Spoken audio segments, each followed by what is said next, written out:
വർഷങ്ങളിൽ പ്രയോജനമില്ലാതെ കിടക്കുന്ന urban hut കെട്ടിട സമുച്ചയം വനിതാ സംരംഭകരുടെ ഉൽപാദക വിപണന കേന്ദ്രമാക്കി മാറ്റുവാൻ നഗരസഭയുടെ തീരുമാനം. കോടികൾ ചെലവഴിച്ച് നിർമ്മിച്ചുവെങ്കിലും കാട് കയറി നശിച്ചുകൊണ്ടിരിക്കുന്ന ഈ കെട്ടിടം ഉപയോഗമാക്കി മാറ്റുക എന്നതാണ് നഗരസഭ ലക്ഷ്യം വെക്കുന്നത്. വർഷങ്ങളായി പ്രയോജനമില്ലാതെ കിടക്കുന്ന അർബൻ ഹാറ്റ് കെട്ടിട സമുച്ചയം വനിതാ സംരംഭകരുടെ ഉൽപാദന വിപണന കേന്ദ്രമാക്കി മാറ്റുവാൻ മൂവാറ്റുപുഴ നഗരസഭയുടെ തീരുമാനം.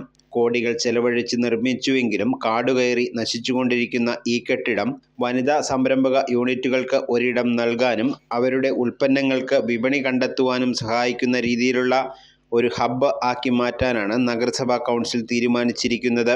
പതിറ്റാണ്ടുകൾക്ക് മുമ്പ് കേന്ദ്ര സർക്കാരിൻ്റെ 1 കോടി രൂപ ചെലവഴിച്ച് കല, വാണിജ്യ, സാംസ്കാരിക കേന്ദ്രമായി വിഭാവനം ചെയ്താണ് അർബൻ ഹാറ്റ് നിർമ്മിച്ചത്. എന്നാൽ ഈ ലക്ഷ്യം കൈവരിക്കാനാവാതെ കെട്ടിടം പാഴായി കിടക്കുകയായിരുന്നു.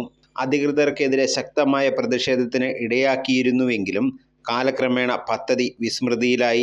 നഗരസഭയുടെ പുതിയ ബജറ്റിൽ ഉപയോഗിക്കാതെ കിടക്കുന്ന ഇത്തരം കെട്ടിടങ്ങൾ പ്രയോജനപ്പെടുത്തുമെന്ന് പ്രഖ്യാപിച്ചിരുന്നു. ഇതിന്റെ അടിസ്ഥാനത്തിൽ നടത്തിയ പഠനങ്ങളെ തുടർന്നാണ് അർബൻ ഹാറ്റിന് പുതുജീവൻ നൽകാൻ തീരുമാനമായത്. നിലവിൽ അഗ്നിരക്ഷാ സേന പ്രവർത്തിക്കുന്ന ഓഫീസ് ഭാഗം നിലനിർത്തി ബാക്കി ഭാഗങ്ങൾ വേർതിരിച്ച് ഇവിടേക്ക് പുതിയ പ്രവേശന കവാടവും റോഡും നിർമ്മിക്കാനുള്ള നടപടികളാണ് ആദ്യം സ്വീകരിക്കുകയെന്ന് ക്ഷേമകാര്യ സ്ഥിരം സമിതി അധ്യക്ഷൻ CM ഷുക്കൂർ പറഞ്ഞു. വനിതകൾക്ക് സ്വയം സംരംഭക യൂണിറ്റുകൾ തുടങ്ങുവാനും അവരുടെ ഉൽപ്പന്നങ്ങൾ വിറ്റഴിക്കുവാനുമുള്ള വിപണി സൗകര്യം ഒരുക്കുകയുമാണ് ഈ പദ്ധതിയുടെ പ്രധാന ലക്ഷ്യം. ഇതുവഴി അർബൻ ഹാറ്റ് കെട്ടിടവും പരിസരവും ജനങ്ങൾക്ക് ഉപകാരപ്രദമായ രീതിയിലേക്ക് മാറ്റിയെടുക്കുവാനും കഴിയും.